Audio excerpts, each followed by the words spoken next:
Ayyaanni irreecha ayyaana mootummaa miti. Ayyaana ummata kanaati, saba kanaati.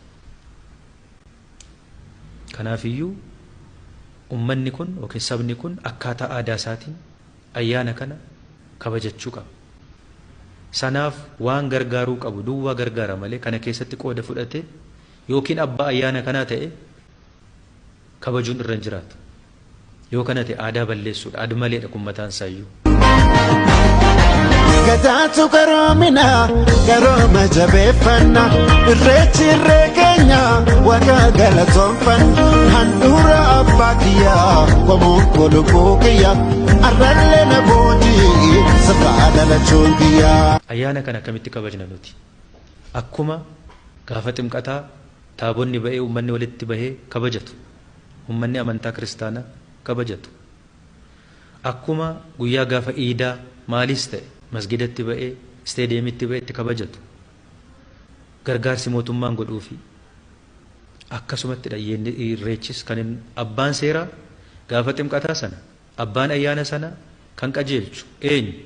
Qeesii sana abbaan isa jechuudha. Gaafa iida sanaas waa hunda seera sana guutee kan qajeelchu sheeka sana yookiin imaama sana. Akkuma sana ayyaanni irreechaa Bishooftuu irrattis haa ta'u iddoo adda addaatti kabajamu abbaa qaba. Abbaan aadaa sun jira, abbaan malkaa sun jira. Abbaa malkaa sanatu qajeesha. Eenyuyyuu miti. Abbaa gadaa waan ta'eef, hoogganaa mootummaa waan ta'eef, eenyu waan ta'eef kana godhuu hin danda'u. Aadaatu dirqisiisa. Abbaa malkaa sanatu irreecha Bishooftuu irrattis haa ta'u Hora Arsadee irratti iddoo kaanittis gaggeeffamu abbaa malkaa sanatu gaggeeffata. Kana keessa namni kamiyyuu harka fudhachuu qabaatti itti amana. Daraan nuti duudhanii kaleessa hoogganamu awwaala cabse ka'ee dhugaan hin agoogamu. Daraan nuti duudhanii kaleessa hoogganamu awwaala cabse ka'ee dhugaan hin agoogamu. Aadaan kun irruma caala akka miidhagu, akka hin banne, akka hin summoofne godhuudhaaf dirqamni guddaan uummata keenya irra jira. Eenyurrayyuu miti. Abbummaa fudhachuu kan qabu mootummaa miti uummata kana. Uummata kana abbaa malkaa duwwaas miti. Nama hunda tokkoon tokkoon nama ayyaana kana kabajachuu dhufu hundi abbummaa fudhachuutu irra jiraata. Itti gaafatamummaa fudhachuutu irra jiraata. Yeroo nuti mootulle rakkoonsa rakkoodhaate yeroo nuti mootulle rakkoonsa rakkoodhaate irreechatti deebine dhugaan batte deebite.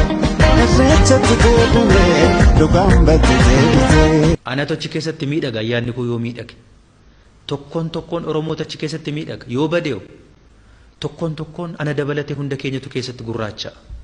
Aadaa kooti anaaf waan ta'eef aadaa hunda keenyaati waan ta'eef aadaan keenya akka gurraacha'u hin barbaadna hawwii akkasiin qabu.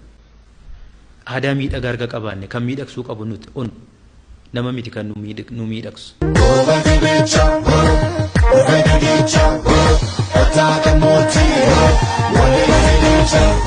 Irreechi keenya irree keenya, irreechi keenya tokkummaa keenya, irreechi keenya mallattoo keenya jenneetu nagaan irreecha keenya kana dhugumaan irreechi keenya irree keenya iddootti irree keenya iddootti tokkummaa keenya agarsiisu iddootti miidhagina keenya agarsiisnu goonee haa kabajnudha.